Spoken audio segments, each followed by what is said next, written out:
Aparat Polres Metro Jakarta Pusat berhasil menangkap aksi perampokan sadis di rumah CEO perusahaan IT di kawasan Menteng, Jakarta Pusat.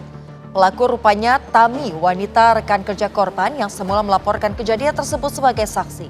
Dedap Kesumat sebagai komisaris di perusahaan yang sama menjadi pemicu pelaku nekat berusaha menghabisi nyawa korban dengan cara yang cukup sadis.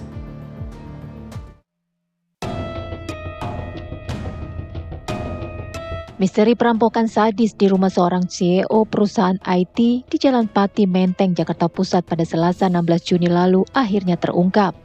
Pelaku percobaan pembunuhan yang seolah-olah aksi perampokan rupanya adalah wanita berinisial T, rekan kerja korban MAH yang menjabat sebagai komisaris di perusahaan yang sama.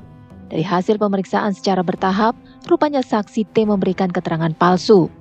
Pada kesaksian awal, T melaporkan aksi perampokan dilakukan oleh dua pria tak dikenal yang masuk melalui lantai atas.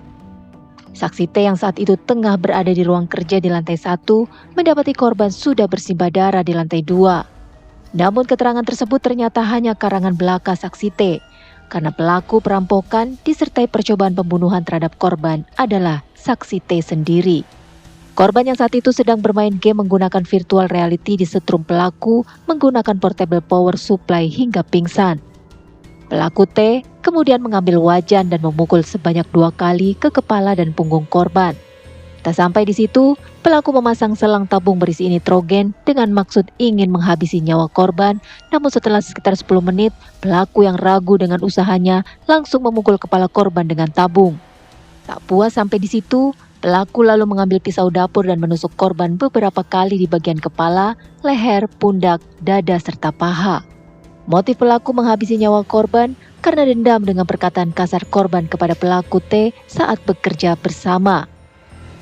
Motifnya adalah karena pelaku kesal kepada korban yang sudah dipendam sejak lama. Karena korban selama bekerja bersama dinilai bekerjanya lambat dan suka berkata yang membuat pelaku sakit hati. Selain mengamankan pelaku, polisi juga menyita sejumlah barang bukti yang dipakai pelaku untuk menganiaya korban.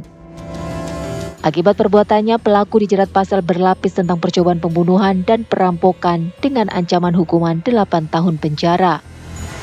Dari Jakarta, Yuga Kuspratomo, TV One mengabarkan.